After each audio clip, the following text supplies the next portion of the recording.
Wah, itu hampir setiap minggu saya pasti mengintip koran yang terbit. Biasanya hari Rebo dan hari Sabtu karena waktu-waktu itulah yang biasanya dimuat ya.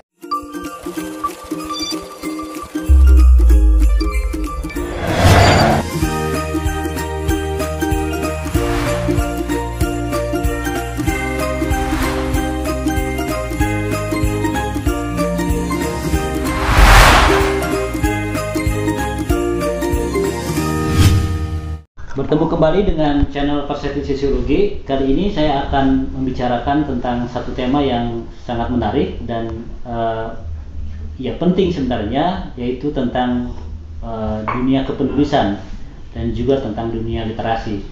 Sudah hadir bersama saya Kang Atef yang nanti akan membicarakan tentang pengalaman bagaimana menjadi seorang penulis. Nah, Kang Atef ini mungkin dalam pandangan saya adalah penulis yang tidak banyak juga yang memilih pada satu isu yang sangat spesifik.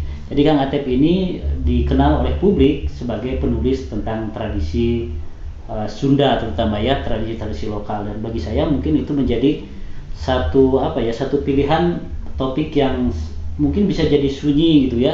Kalau orang lain kan menulis hal-hal yang sangat pop, kemudian kontekstual sekarang, tapi itu adalah jalan dan yang dipilih oleh Kang Atef menjadi satu pilihan dari tulisan-tulisan yang sangat banyak sekali.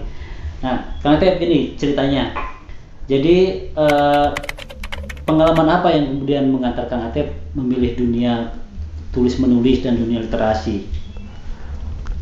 Ya, kalau di soal itu pasti berkaitan dengan kebiasaan saya membaca ya. Jadi ini sebenarnya dipupuk sejak kecil, bukan oleh di lingkungan keluarga, tapi di lingkungan sekitar, tetangga dan lain, karena bisa dibilang bapak dan ibu saya tidak sekolah, mereka tidak tamat SD, tetapi karena di lingkungan saya tetangga itu ada anaknya yang sudah sekolah, sementara saya belum sekolah. Nah, saya mulai berkenalan dengan buku ketika itu. Jadi saya sering main ke tetangga itu yang kebetulan juga kerabat ya. Itu lihat-lihat ya, seperti kebanyakan anak kecil, karena tertarik awalnya kepada gambar-gambar. Tapi kemudian seiring waktu ya pada akhirnya juga mendorong saya untuk mengumpulkan buku.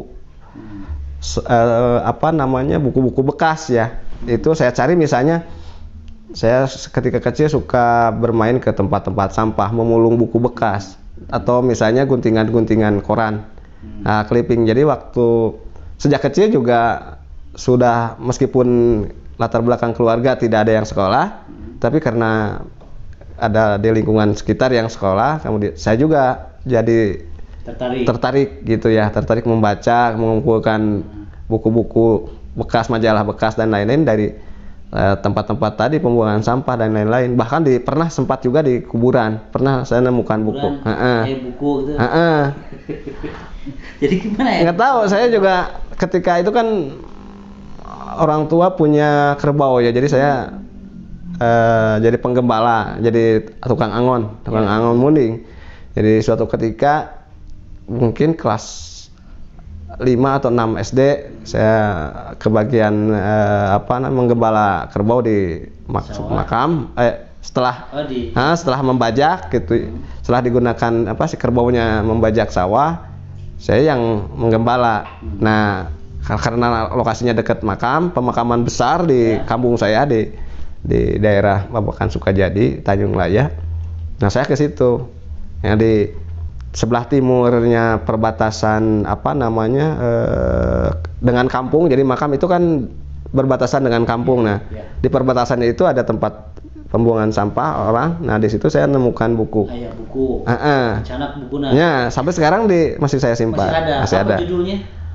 Pangeling-eling Bituna Gunung Galunggung. Oh, itu berarti tentang cerita tentang meletusnya Gunung Galunggung tahun 82. 82. Ini kan 11 bulan meletusnya. Jadi 11 bulan. Jadi 82 83. Jadi buku itu bercerita tentang peristiwa meletusnya Gunung Agung. Jadi apa namanya, itu ditulis dalam bentuk dangding sekitar Berbahasa Sunda. bahasa Sunda. Nah itu mungkin juga ya yang mendorong saya sampai sekarang memperlihatkan ketertarikan terhadap wacana-wacana kesundaan. Barangkali mungkin dipupuk dari ketika pengalaman itu. Mungkin juga misalnya karena sejak kecil saya mungkin dibentuk oleh orang tua dekat juga dengan kesenian-kesenian Sunda. Meskipun orang tua tidak bukan praktisi musik Sunda, tapi misalnya nyetel radio yang berkaitan dengan musik Sunda, misalnya Calung Darso, kemudian wayang golek, bahkan gung enggak. Yang terutama yang saya rasakan sekarang, di pikiran sekarang, orang tua waktu itu sering menyetel radio atau kaset ya, calung dengan wayang golek. Ya sampai sekarang jadi saya suka kedua hal tersebut. Sabang Sandingkan Nano S, Darso. Darso dengan ya, jadi sampai sekarang saya jadi tahu soal wayang dan lain-lain ya, kisah-kisah wayang dari situ ya. Kalau menulis Kang Atep, kapan mulai menjadi pilihan hidup seorang penulis? Ya ini ketika saya memutuskan untuk belajar menulis itu terjadi ketika saya bekerja di pabrik tekstil antara 98 setelah saya tamat SMA sampai 2006. Berarti seberapa tahun? Ya mulainya 2003 sebenarnya ya, tapi embrio untuk menulisnya sebenarnya udah beberapa tahun sebelum itu. Nah waktu itu saya kepikiran ya, apa yang saya pikirkan ya waktu itu, apa yang dapat saya peroleh dari kegiatan membaca selama ini. Saya kan suka membeli buku dan lain-lain ya. Bahkan ketika di pabrik tekstil kan waktu itu belum menikah, jadi saya sering main ke Bandung beli buku dan lain-lain. Orang tua kan kadang-kadang ngomong, ini untuk apa gitu kan, ngumpul-ngumpul buku dan lain-lain. Jadi nah saya kepikiran juga apa dari membaca bisa menghasilkan sesuatu. Nah dari situ saya lihat, kemudian saya pelajari bagaimana orang menulis. Misalnya waktu itu saya ingat sekali, saya menulis ulang tulisan Gunawan Muhammad misalnya dalam rubrik catatan pinggir dari majalah-majalah Tempo yang bekas ya, yang saya kumpulkan, saya ambil bagian pas catatan pinggirnya. Nah saya tulis ulang. Jadi bagaimana misalnya Gunawan Muhammad memulai tulisan, saya pelajari bagaimana dia memulai, misalnya dengan pertanyaan, apa dengan kutipan dan lain-lain. Kemudian bagaimana dia masuk ke persoalan, itu saya juga pelajari. Kemudian teknik. Selain Gunawan, saya juga waktu itu kan Kang Hawe sudah mulai menulis di Pikiran Rakyat, terutama di rubrik Hasanah, suplemen Hasanah. Nah saya juga sama, saya menulis ulang tulisan-tulisan Kang Hawe. Jadi saya suka membawa buku atau menggunakan bekas-bekas kertas laporan di pabrik ya. Ada laporan harian yang lama-lama kan tidak digunakan ya. Jadi kertas-kertas bekas. Nah di situ kadang-kadang saya menulis ulang. Jadi saya suka membawa pakai tangan. Enggak. Tangan. Ya. Karena waktu itu kan saya belum kenal dengan mesin ketik apalagi komputer ya. Belum. Kalau saya baru kenal komputer baru mungkin tahun 2002 ya. Baru bahkan sempat kursus ngetik komputer. Ngetik di komputer ya. Windows. Waktu itu mah dulu mah ada kursusnya untuk bisa mengetik Windows. Karena harus Ctrl C, Ctrl V. Ya. Nah, mungkin ya dalam rangka kepentingan untuk bisa menulis mungkin ya. Waktu itu saya ikut kursus. Tulisan pertama Kang Atep. Nah, tulisan pertama sebenarnya yang dipublikasikan secara luas itu di koran itu? Di majalah dulu sebenarnya. Majalah apa waktu itu? Yang lokal sebenarnya ada majalah Bilik ya, sebelum majalah Cupu Manik. Jadi ada majalah Bahasa Sunda, Indonesia. bahasa Indonesia. Tapi ada Sundanya juga. Tulisan pertama bahasa Indonesia malah. Ada Sunda juga. Ada Sunda juga. Tapi untuk satu tulisan, 2 versi. Enggak, beda tulisan. Jadi ada di satu edisi saya nulis 3 tulisan. Oh begitu. Ada salah satunya dalam bahasa Sunda. Nah, itu juga sebenarnya kebetulan saya ngetik di kantor redaksi waktu itu Bilik di Pasar Cicalengka. Oleh teman saya kan malah dimuat di edisi itu Di majalah. Nah, sebenarnya yang tahun berapa itu, Bang? 2003 sama. 2003. Sekitar bulan Juni gitu. Tapi yang secara luas dikenal. Yang pertama ngeunaan naon data topiknya tentang apa? Yang tulisan Sunda ya. Ya. Itu saya tulisan review atau tinjauan mengenai tulisan-tulisan kenangan Paninengan Akum Sumarna yang dimuat di Mangle. Oh, Kang Atep ngedamat itu. Tapi kalau yang itu kan skupnya lokal dan orang mungkin tidak tahu ya. Jarang yang tahu ya, ada majalah lokal namanya Bilik. Secara luas mungkin di Cupu Manik waktu itu. Cupu Manik tahun 2003. Ini sudah majalah ya. Majalah. Tapi sebenarnya dulunya newsletter. Iya, newsletter.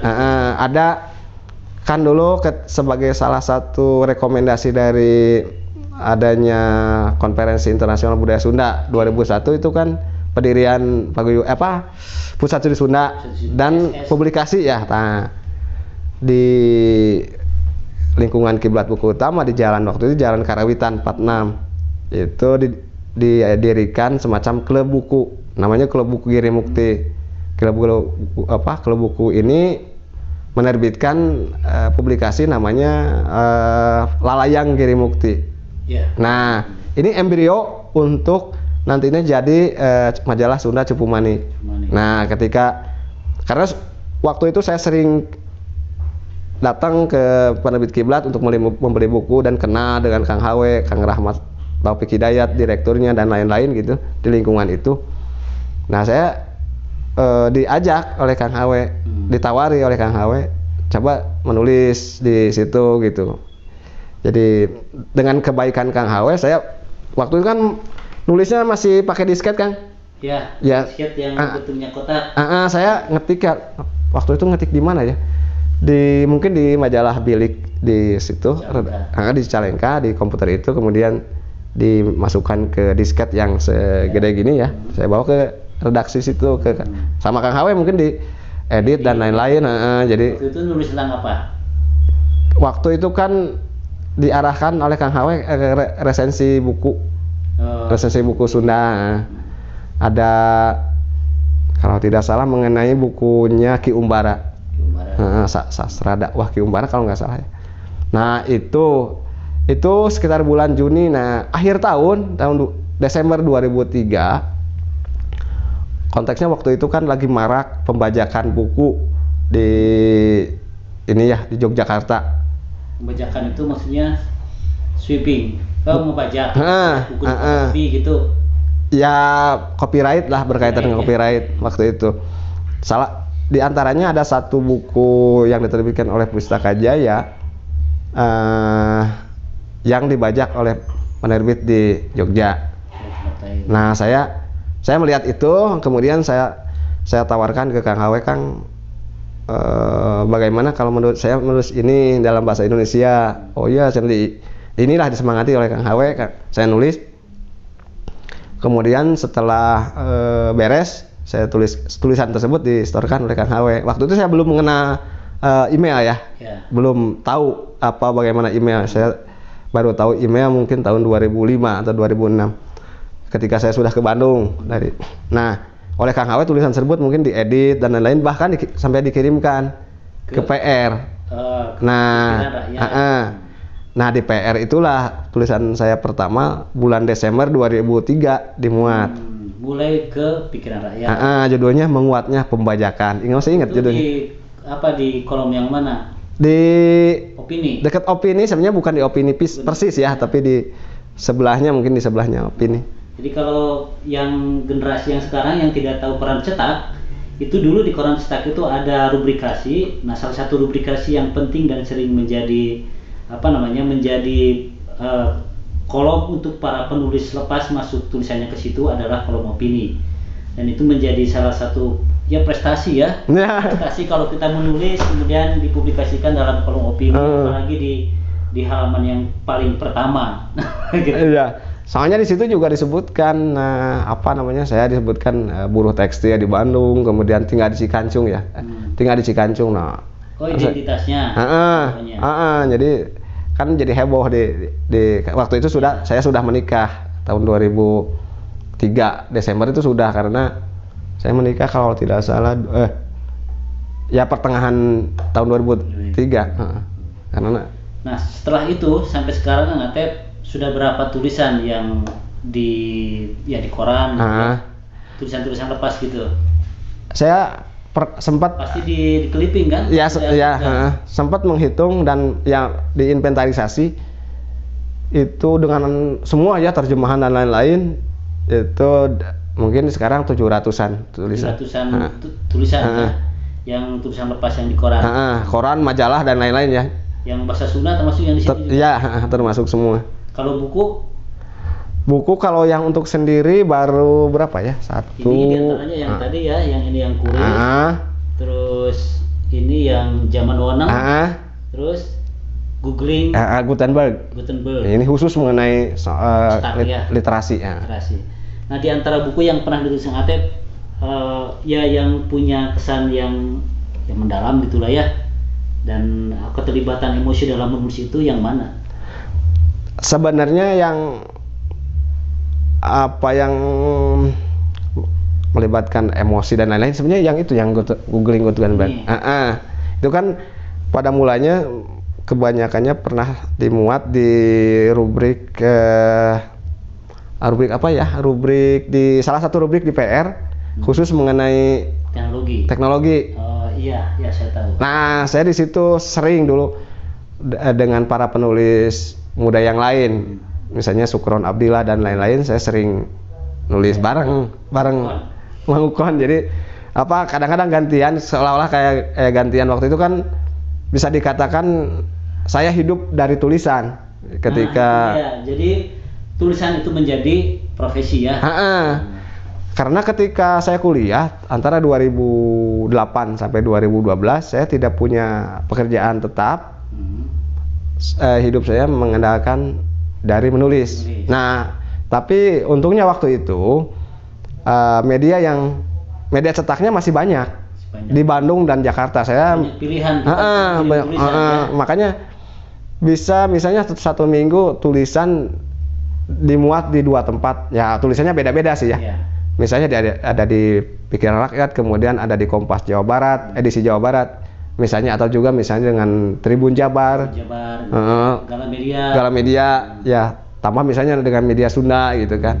Ya waktu itu kan sehat lah. Kalau misalnya sehat maksudnya dalam arti persaingan dengan kawan-kawan penulis, sesama penulis ya waktu itu, penulis muda misalnya Sukron Abdillah, Ibnu Gipari, Jasepudin misalnya. Wah, itu hampir setiap minggu saya pasti mengintip koran yang terbit.